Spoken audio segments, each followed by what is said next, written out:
Hey guys, Jeff here, back again. So I did a thing. Um, yeah, I kind of messed up a little bit. So, here's what I got to show you guys. So this is the inside of the Olena shell.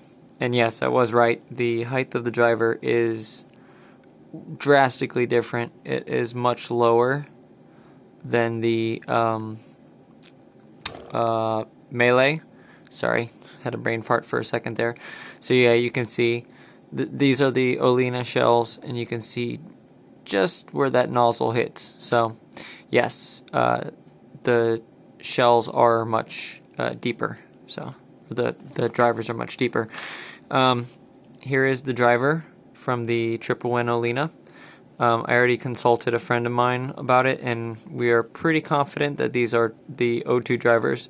Not the exact same ones that are in the O2, but same model, same manufacturer. The only difference being, so these are probably a different revision. You can see these only have 4 solder pads. The ones that are in the oxygen have 8.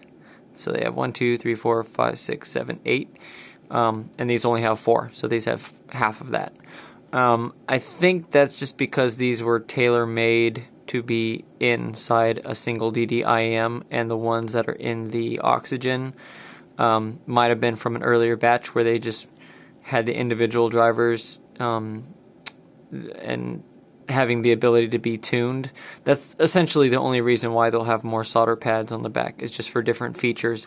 So you can add resistors, capacitors, things like that. You can basically build a circuit around it. So like, you look at a basic IM like this one, there's only 2 terminals. You can't really do anything with it unless you like solder in the path of the wire. But then you have drivers like this, where there are a million pads, like the whole back of the driver is pads. And that is basically so you could, pop a resistor in here, pop a capacitor in there, and you can essentially bridge those terminals, and you take a little knife, a little blade, and you just go and slice into the PCB, and then pop your, resistor, capacitor, or whatever on there, and then you have, a custom tuned driver. Not the case with these, but yes, these are definitely very high quality drivers. They are what they say they are. This is a carbon nanotube driver.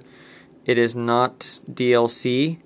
So if you look, like I told you earlier, so the clearish brown color drivers, you can't really see it. Sorry guys. Trying to make it happen. So, can I make it happen? You can't really see it, but let me see if I zoom in. There we go. That camera's way better. So, it's kind of brown in color. I don't know if you can start to see it now.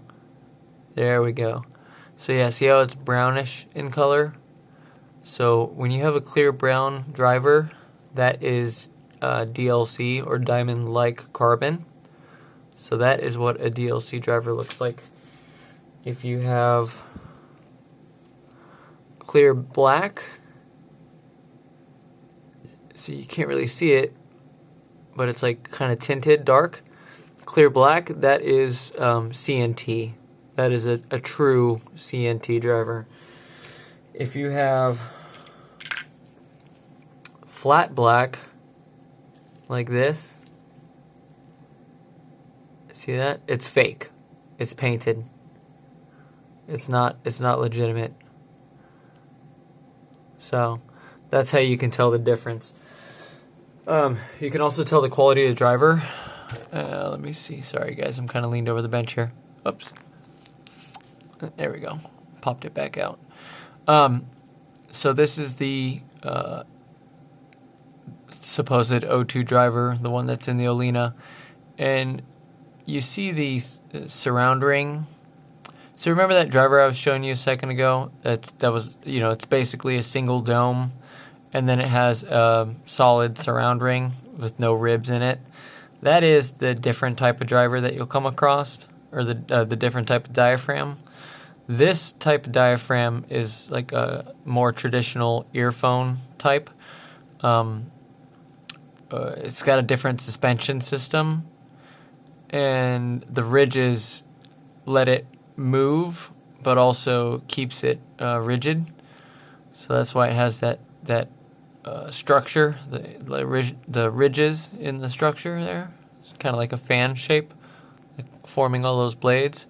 So that is the suspension circuit, or the suspension mechanism, and that's what contributes towards the dynamics and the speed and the texture of the sound. So basically, the more defined they are, I'm trying to get it zoomed in so you can really see it clear, but the more well-defined the edges are, the higher quality the driver is.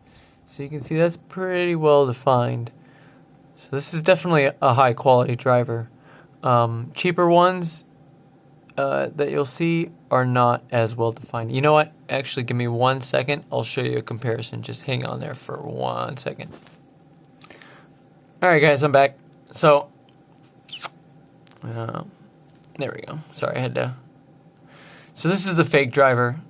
This is the fake CNT driver. I mean, it may have carbon in it, but from what a good friend of mine told me, and he's a pro at this stuff, that is actually paint. And you can see all the imperfections in the surface. So you see all the divots, all the dents. It's not a rigid surface.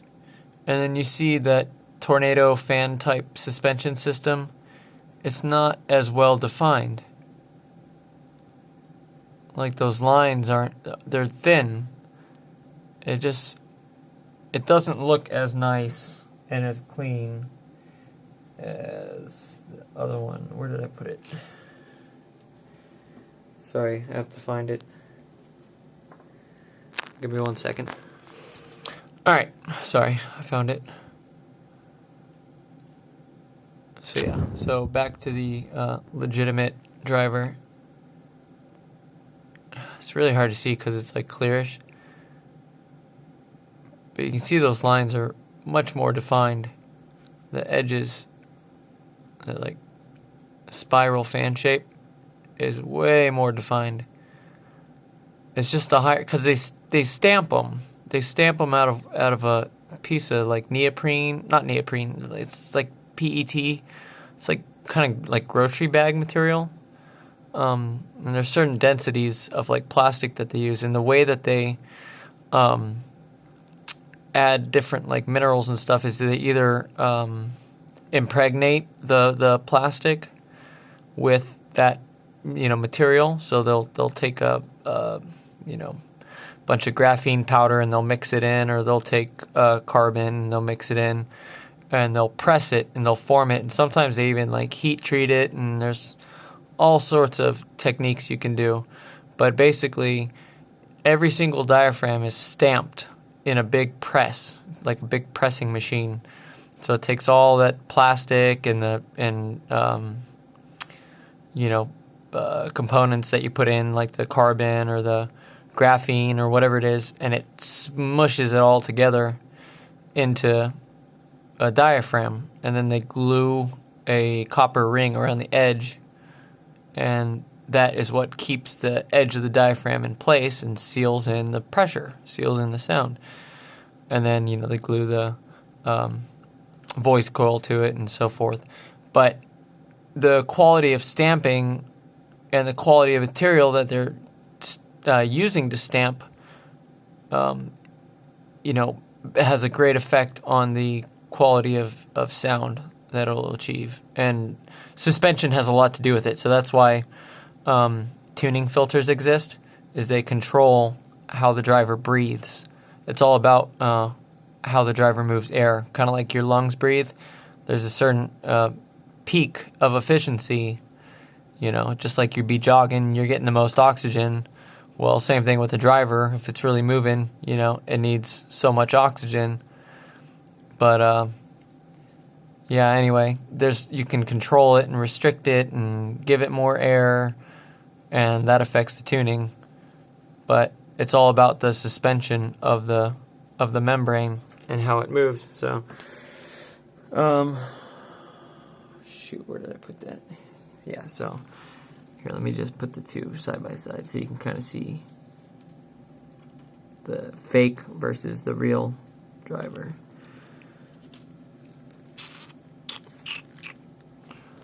Alright, there we go.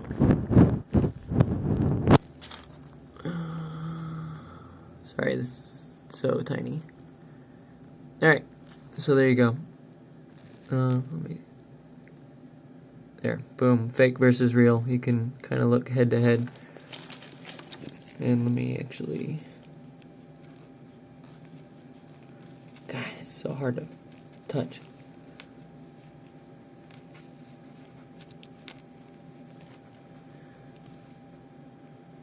Working on the scale is seriously such a pain in the ass. Alright, there you go, guys. You can kind of see the difference between the two. But yeah, the one on the left is the higher quality driver. The one on the right is more or less a fake. It's just painted. You know, it may have some carbon in it, but it's not nearly as good a quality of driver as the one on the left. So that is your Olena driver. Let me zoom back out.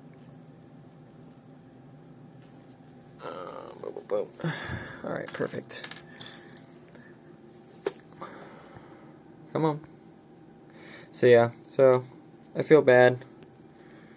I accidentally killed one. It's dead. But yeah, that's what's inside your Trippowin Olena.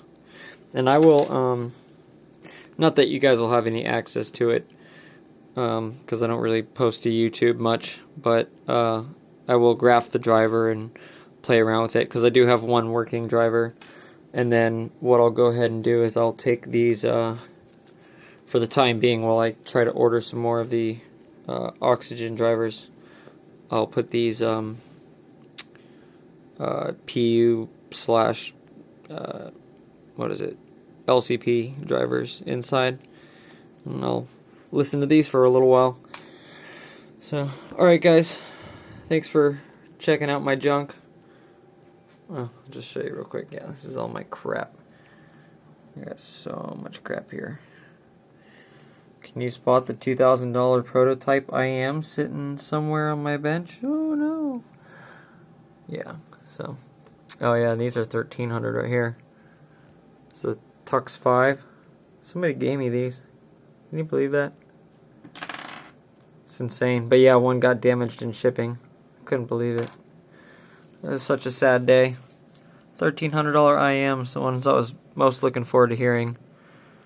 And one of them took a shit in the mail because the construction is super poor. Noble Audio.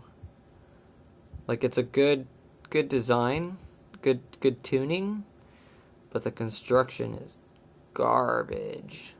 For $1,300? No way. I mean, they're hand built. I think they just didn't know how to go about it, but the placement of the components is really bad. So, it's a good IM, just not thought out completely. Alright guys, peace.